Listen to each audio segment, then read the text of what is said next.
যে কাজগুলো আমার কাছে এসছে, এটা আমার মনে হয় যে কোথাও না কোথাও আমার হয়তো লাক ফ্যাক্টরটা কাজ করেছে, আমার কাছে অন্যরকম চরিত্র এসছে। আমার ভালো লাগে সেটা, যে কোথাও না কোথাও গিয়ে যে সবসময় হিরো হতে হবে, সবসময় লিড করতে হবে। আর লিড ব্যাপারটাই না খুব একটা ক্লিশে ওয়ার্ড হয়ে গেছে কাজে না। আমি ভেঙে নিয়েছি। আমার কাছে যখন কোনো কাজ আসে, আমি ইদার দেখি যে কাজটা হয়তো আমাকে প্রচুর টাকা দেবে, আমার একটা 6 মাসের আমার কিচেন চলে যাবে, নয়তো ডিরেক্টর খুব ভালো যার সাথে আমি কাজ করতে চাই, আর তারপর হচ্ছে স্টোরি আর আমার চরিত্র খুব ভালো। এই তিনটের মধ্যে একটা হওয়া খুব দরকার। যদি তিনটেই না হয় তাহলে তোকে কাজ করে লাভ নেই। যদি এর মধ্যে একটা মানে একটা হয় না স্যাটিসফ্যাকশন, ক্রিয়েটিভ স্যাটিসফ্যাকশন যেরকম আছে, বাকি স্যাটিসফ্যাকশনও আছে।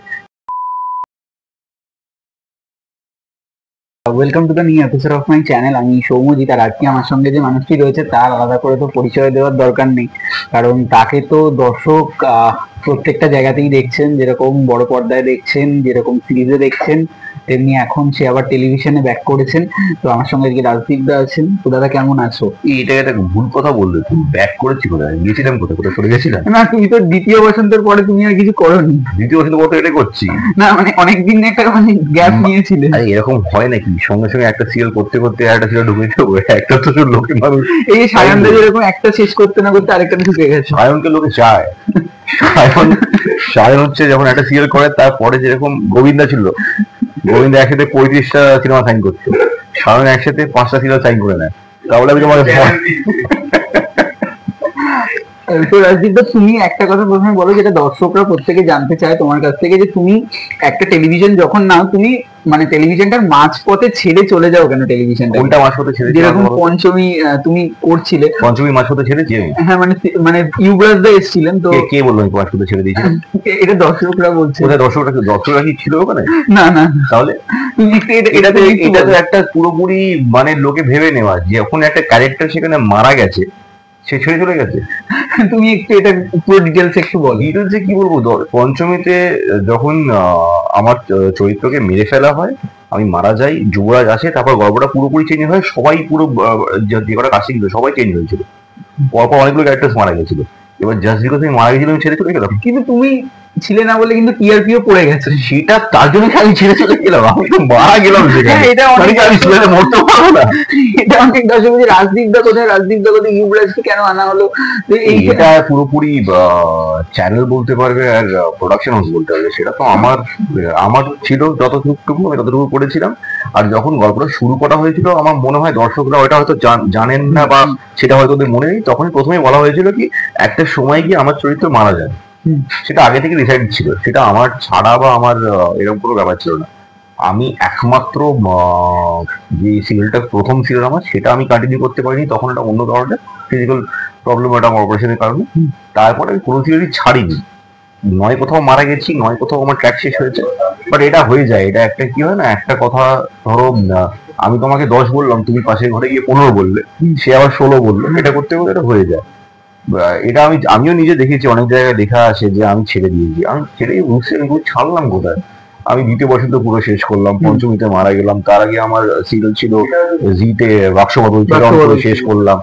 তার আগে আমার সিরিয়াল ছিল ঝাড়টবঙ্গ ফুল, সেটা আমি শেষ অব্দি করলাম। আর তার মাঝখানে একটা সিরিয়াল করেছিলাম, সেখানে আমি তোমার কিছুদিন জন্য ক্যামিও করেছিলাম। এবার ক্যামিও করা মানে কিন্তু ছেড়ে দেওয়া, সেটা নয়। না না।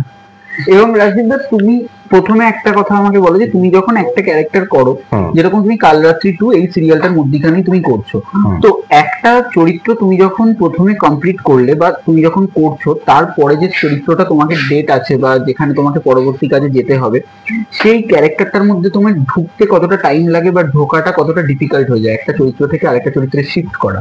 দেখো, এখন যদি আমি খুব সুন্দর করে গুছিয়ে কথা বলতে চাই যে হ্যাঁ অনেক সময় লাগে, অনেক সিনেমা দেখি, এটা খুব ভুল কথা হবে। যেটা আমরা করতে চাই অ্যাকচুয়ালি, যে একটা চরিত্র থেকে বেরিয়ে অন্য চরিত্র ঢোকার জন্য একটু সময় নিয়ে, একটু অন্য কোনো কাজ দেখে, একটা কোনো রকম এক্সারসাইজ করে, বাট সেই সময়টা আমাদের কাছে পাওয়া যায় না। আর এরকম সময় মানে দিন গেছে যে আমি এখানে প্রথম 2টো সিন করে গিয়ে আবার কালারটিতে শুটিং করেছি। তো কি হয় না, স্পেশালি মেগা করতে করতে আমাদের মধ্যে একটা অভ্যেস চলে আসে, যেটাকে বলে সুইচ অন সুইচ অফ। সেটা কোনোভাবে খারাপও বলা যায়, কোনোভাবে ভালোও বলা যায়। বাট যেহেতু আমাদের সময়টা কম, আমাদের অত বেশি প্রি প্রোডাকশন অত বেশি সময় ডিরেক্টরকে বা অ্যাক্টরকে দেওয়া হয় না, কারণ অতটা সময় নিয়ে আমরা কোনো কাজ করি না। একটা ওয়েব সিরিজ যখন শুরু হয় সেটা প্রি প্রোডাকশন হলো ধরো আজকে, 4 দিন পর আমরা শুটিং এ যাই।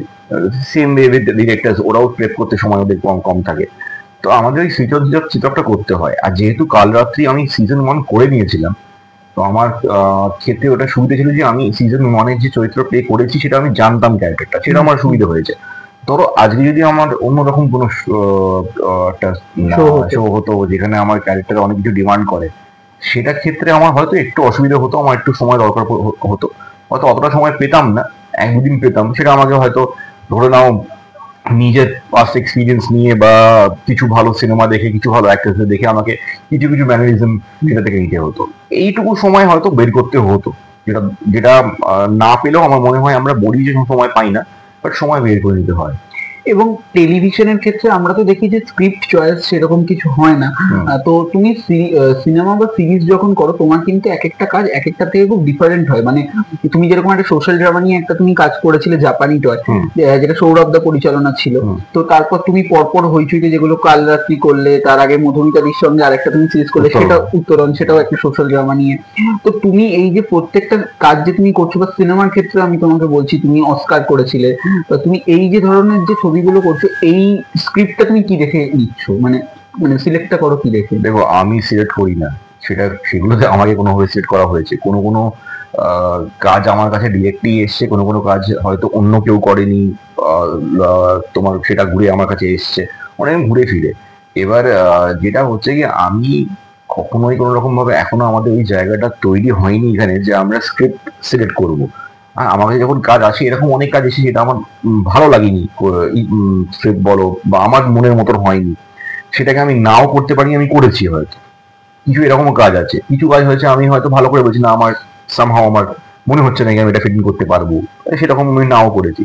বাট যে কাজগুলো আমার কাছে এসছে, এটা আমার মনে হয় যে কোথাও না কোথাও আমার হয়তো লাক ফ্যাক্টরটা কাজ করেছে, আমার কাছে অন্যরকম চরিত্র এসছে।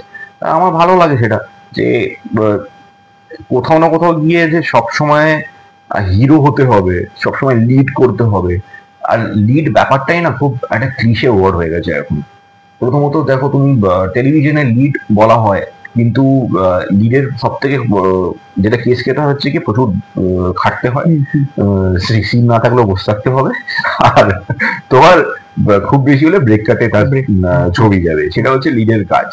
আর একটু আগে সায়নও বলছিল যে এখন তোমার মেল সেন্ট্রিক কাজ খুব কম হয়, তো ওই লিড টিসে থেকে বেরোতে হয়তো আমার সময়টা লেগেছে, ওই মাইন্ডসেট চেঞ্জ করতে হয়তো সময়টা লেগেছে। ওটা আমি মানে ইচ্ছাকৃত ভাবে কিছু ভেবে ওইটা চেঞ্জ করিনি, ওটা উইথ তোমার টাইম হয়েছে। তো এখন যেটা হয়, যেরকম অনেক রকম চরিত্র তো আসে, অনেক রকম গল্প আসে, সে আমাকে মেন গল্পটা অ্যাট্রাক্ট করে। এবার কিছু বছর আগে আমাকে যিশুদা একটা কথা বলেছিল যে যদি তুই দেখিস একটা গল্প পাচ্ছিস যেখানে তো দুটো সিনই আছে, তাও কর, যদি দুটো সিন সলিড সিন থাকে। মানে ভালো লাগে। হ্যাঁ, আমি কদিন আগে একটা কাজ করেছি তোমার, যেখানে আমার একটা গান আছে, একটা সিন আছে, যেটা হচ্ছে তোমার নিষিদ্ধা।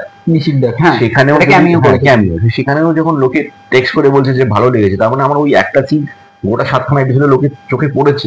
তো ওইটাই হচ্ছে মেন কথা। আমি তো এই কাজটাকে ভালোবাসি, এটা আমার ব্রেড অ্যান্ড বাটার আনছে আমার জন্য অবশ্যই, কিন্তু আমি সবকিছু ছেড়ে হয়তো এটার দিকেই যখন আমি মন দিয়েছি, এটা আমার কাজ, কোথাও না কোথাও গিয়ে তো তোমার এই অভিনয়টা, এই ক্রাফটটাকে ভালোবাসি।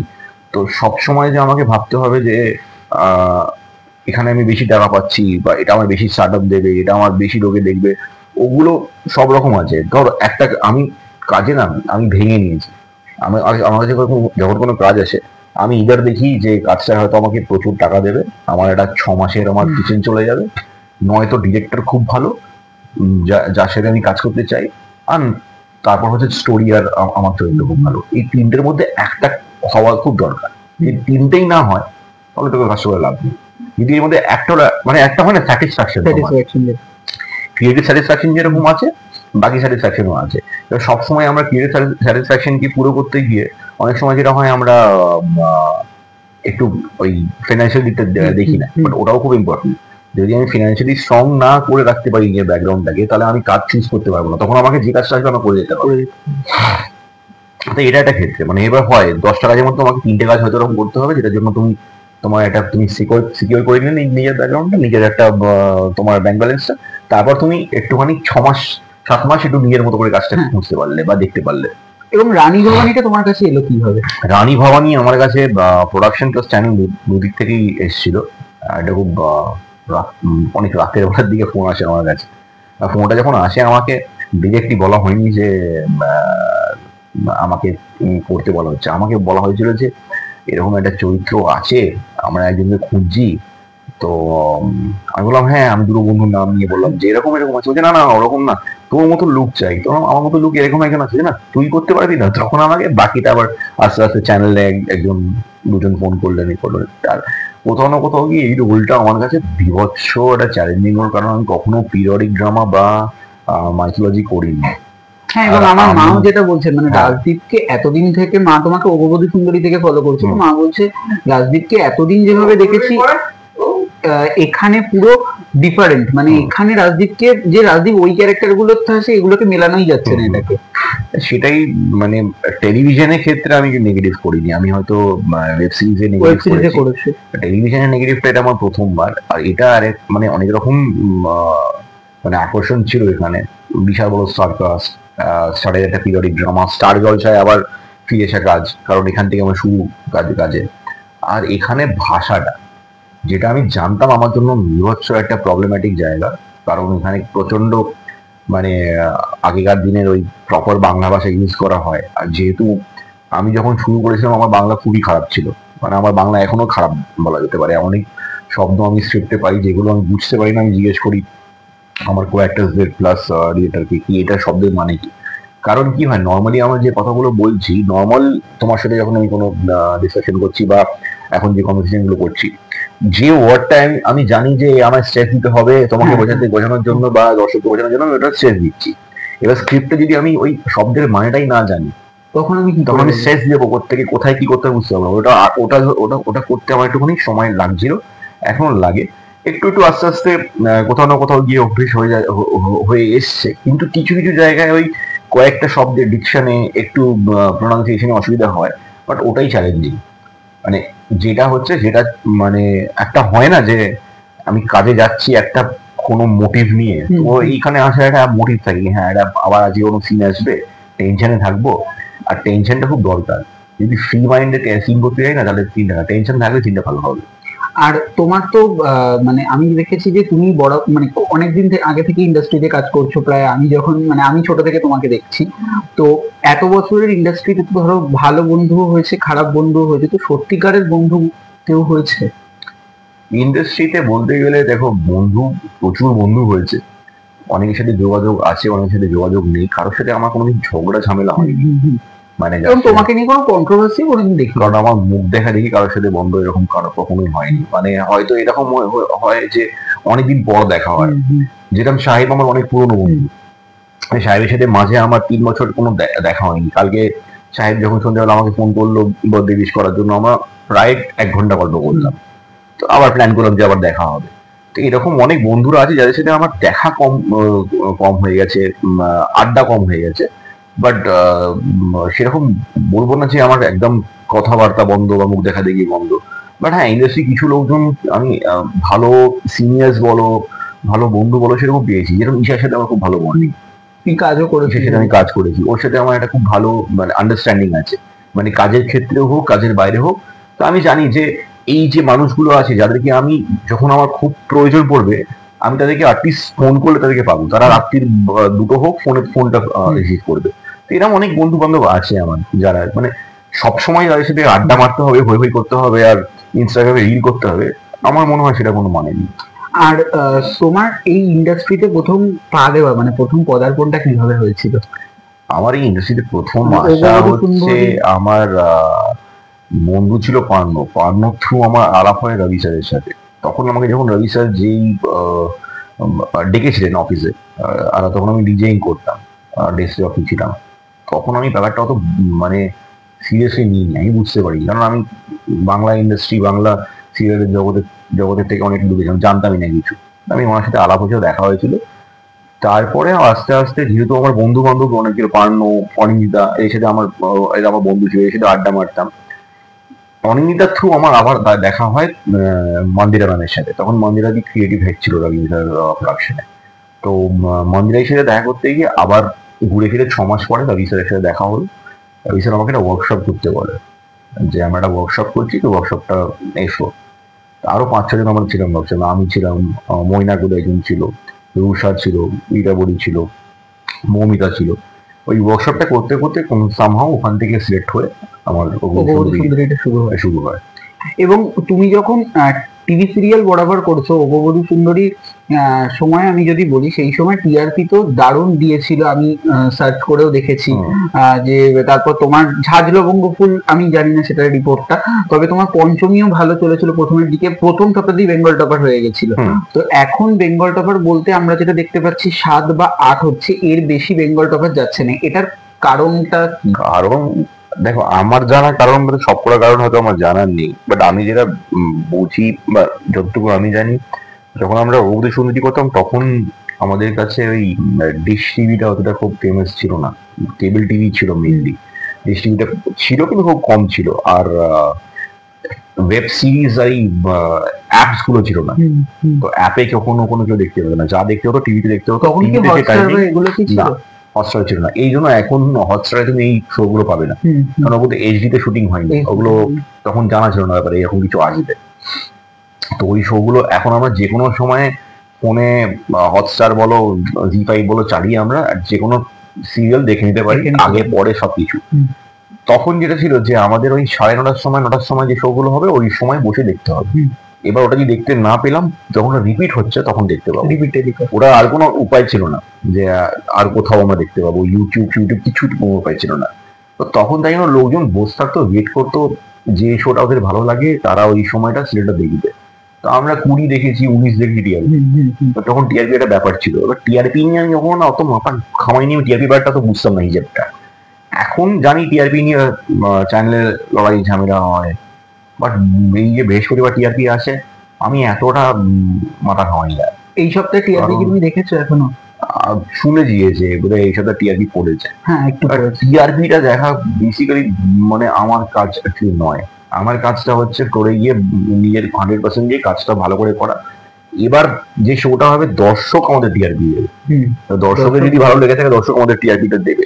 ওটাই হচ্ছে মেন দেখা। টিআরপিটা আমি খুব কম বুঝি, আমি ঠিক কতটা বুঝতে পারি না। মানে টিআরপিটা তো তোমার মাথায় কি কিছু খেলে যে মানে যে এইটা হয়তো এই সপ্তাহে ভালো করতে পারলাম না, তাহলে কি কোথায় ভুল হচ্ছে বা এরকম? এটা পার্টিকুলার আমার একার জন্য টিআরপি পড়বে না বা টিআরপি উঠবে না, সবার জন্য কখনো হবে না। মানে আমি একা একটা টিআরপি তুলতেও পারবো না, ফেলতেও পারবো না। যদি আমি একটা সিনে গিয়ে খুব ভালো অভিনয় করি, দারুণ করি, সেটার জন্য শুধু টিআরপি উঠবে না। আমি একটা সিনে যদি খুব খারাপ অভিনয় করি, সেটার জন্য টিআরপি পড়বে না। মেন হচ্ছে গল্প। দর্শক সবসময় একটা গল্প দেখতে চাইবে, যে গল্পটা আমাকে বেঁধে রাখবে। আমি একটা চ্যানেল চেঞ্জ করবো না, আমি ওই গল্পটাই দেখবো। এটা হচ্ছে মেন বিষয়। এবার অনেক সময় কি হয়, আমাদের গল্প ভালো হলেও হতে পারে ওই সময় দর্শকের অন্য গল্পটা ভালো লাগছে, আমাদেরটা হয়তো ওই টাইমে না দেখে পরে টাইমে রিপিটেড কাজ দেখছে, হতে পারে এইগুলো। আর সিনেমার ক্ষেত্রে আমরা দেখেছি যে বক্স অফিসে কিন্তু খুব পড়ে গেছে, মানে বক্স অফিসে কিন্তু আগের মতো হচ্ছে না। মানে এই বছরটাতে তাও কামব্যাক বলা যেতে পারে। কামব্যাক বললেও আগে যেরকম একটা আমাদের বক্স অফিস আসছে যে বড় অঙ্কের, তো সেটা এখন কোথাও গিয়ে আমরা নিতে পারছি না। শুধু দুর্গাপুজো ছাড়া বা দেবদা পক্ষেই করা হয়তো সম্ভব হচ্ছে, আর উইন্ডোজ বা বড় প্রোডাকশন ছাড়া কেউ পারছে না। তো আগে সব প্রোডাকশনই মোটামুটি ব্যবসা করতে, এসকে থেকে শুরু করে সবই। তো এইটা তুমি বলো যে এইটা তুমি অভিনেতা হিসেবে কি মনে হচ্ছে যে বাংলার কোথায় খামতি থেকে যাচ্ছে? এটা তো আমি অনেক সিনিয়রদেরও বলতে শুনেছি, মানে ইন্টারভিউ দেখেছি, যেখানে ওনারা বলছেন যে আগে আমাদের হলস ছিল প্রচুর, এখন শুধু মাল্টিপ্লেক্স। তুমি একটা কথা ভাবো, একটা মিডিল ক্লাস ফ্যামিলি যাদের মাসে ইনকাম শুধু তাদের বাড়ি চালানোর মতো, তারা একটা মাল্টিপ্লেক্সে গিয়ে যদি 4 জন সিনেমা দেখে, তারা যে টাকাটা খরচা করবে টিকিটে প্লাস পপকর্নে প্লাস ইয়েতে, সেটা ওদের সারা সপ্তাহ বাজারের টাকা। আগে তো সেটা ছিল না। তোমার সিনেমা হলের আগে টিকিটের দাম ছিল 10 টাকা, 15 টাকা, 20 টাকা, 30 টাকা। এখন 300 টাকার নিচে টিকিট তুমি পাবে না। তো সেখানেও কোনো একটা ব্যাপার আছে, সেই ফ্যাক্টরটাও কাজ করে। এবার মাসিকরাও তো দেখতে পাচ্ছে না গিয়ে তোমার মাল্টিপ্লেক্সে, সবাই তো খরচা করে। আগের ওটা ছিল যে মাসিক ক্লাসিক সবাই একসাথে দেখতো। তো তো ওই পুরো ইনকামটা আসতো, হ্যাঁ সেটা কোথাও না কোথাও কমে গেছে। কিন্তু এখন রঘু ডাকাতের মতো ছবি ভালো ব্যবসা করছে, কিন্তু মানে রঘু ডাকাতের মতো ছবি কিন্তু বড় অঙ্কের ব্যবসা করছে, বা বহুরূপী এলো সেটাও বড় অঙ্কের ব্যবসা করলো। মানে সেই অর্থে হয়তো ব্যবসাটা হচ্ছে না যেটা আগে যেটা হতো সেরকম ব্যবসাটা হচ্ছে না। মানে যেহেতু আমরা পরপর কম ব্যবসা দেখে হট করে একটা খুব ভালো ব্যবসা করলো বলে আমার মনে হচ্ছে খুব দারুণ হলো, সেটা তো হওয়া উচিত নয়। মানে সারা বছর যেখানে আগে ধরো সারা বছর যদি 20টা সিনেমা বেরোতো তার মধ্যে 12টা সিনেমা ভালো ব্যবসা করতো, সেখানে এখন উল্টো হয়ে গেছে, এখন 2টো সিনেমা ভালো ব্যবসা করছে, বাকি আমরা জানতেই পারছি না। আর আমি সেদিন সৌরভদার ইন্টারভিউ করেছিলাম, যার সাথে তুমি কাজ করেছিলে জাপানি টয়। তো সৌরভদা আমাকে বললো যে ওয়েব সিরিজের যে ভিউয়ারশিপ সেটাও অনেক কমে গেছে। তো সেইটাও কি এই ধরো এত ওটিটি হয়ে গেছে শুধুমাত্র তার জন্য, মানে নেটফ্লিক্স? দেখো আমি যেটা মনে করি, আজকে তুমি কান্তারা দেখেছো? হ্যাঁ। কান্তারা তুমি কোথায় বসে দেখেছো? মাল্টিপ্লেক্সে। কলকাতায়। হ্যাঁ, আজকে হায়দ্রাবাদে বা তোমার তামিলনাড়ুতে যে কোনো জায়গায় কেউ কি বাংলা সিনেমা বসে মাল্টিপ্লেক্সে দেখে? না না না।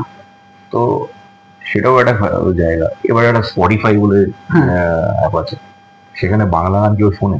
বাংলা গান আছে, এটাই তো হচ্ছে একসেপ্টেন্সটা আমাদের খুব কম হয়ে আছে। এটা কেন আমি বুঝতে পারি না। আমাদের বাংলা সিনেমা কিন্তু বাইরেও চাহিদা আছে, কিন্তু কেউ মাল্টিপ্লেক্সে কেউ দেখছে না। কিন্তু আমরা একটা কান্তারা এখানে দেখছি, ওই যে লার্জার লাইফ ব্যাপারটা, প্লাস তোমার ওয়েব সিরিজ, যখন বাংলা ওয়েব সিরিজ হয় সেটা এখন হিন্দিতে ডাব করে অ্যামাজন প্রাইমে বা অন্য জায়গায় দেখানো হচ্ছে, লোকে সেটা দেখছে। অনেক সিরিজ আছে আমাদের, উত্তরণ আছে রিসেন্টলি, ওগুলো হিন্দিতে দেখছে, বাট হইচই সাবস্ক্রাইব করে কেউ দেখছে না, বা বাইরে কলকাতায় দেখছে। এটার ক্ষেত্রে এটা আমিও জানি না কেন, কোনো একটা তো রিজন হবে। তো সেটা যখন ভাঙবে, সেটা যখন মানে এবার বাকি ভাষাগুলো যেরকম হিন্দি বলো বা সাউথের যে তামিল তেলুগু, এই যেটা গ্লোবালি যেরকম ওরা যে ব্যাপারটা পাচ্ছে সেটা আমরা কেন পাচ্ছি?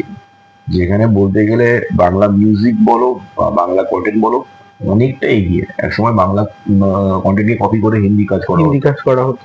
আর বাংলা মিউজিক তো এখানে বলা যেতে পারে যে যখন আমাদের মানে আমরা কোক স্টুডিও পাকিস্তান থেকে আমরা হই হই করি, আমাদের বাংলা মিউজিক আরো এগিয়ে, অনেক অনেক অনেক তোমার জনর আছে বাংলা মিউজিকের মধ্যে। বাট সেটা নেই কেন? একটা লোক যে স্পটিফাই তে বাংলা গান নেই, তারা ইউটিউবে শুনছে।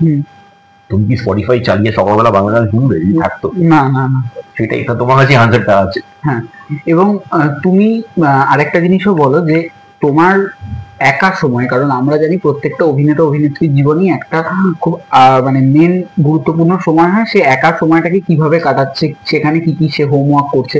তো তোমার একা সময়টা তুমি কিভাবে কাটাও? আমার ডিপেন্ড করে একা সময়টা। মানে আমি এখন খুব আপাতত এই লাস্ট 1-2 বছর আমি খুবই একা সময় কাটাচ্ছি। মানে আমি খুব কম যাই, বেরোই কম, কোথাও মানে পার্টি ফাটি খুবই কম করি।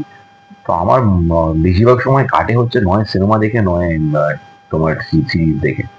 কারণ অনেক কোনো এপিসোড ভালো লাগলো বা কিছু নতুন কিছু ভালো লাগলো, ও দেখে দেখে আমার ওরকম সময় কাটে।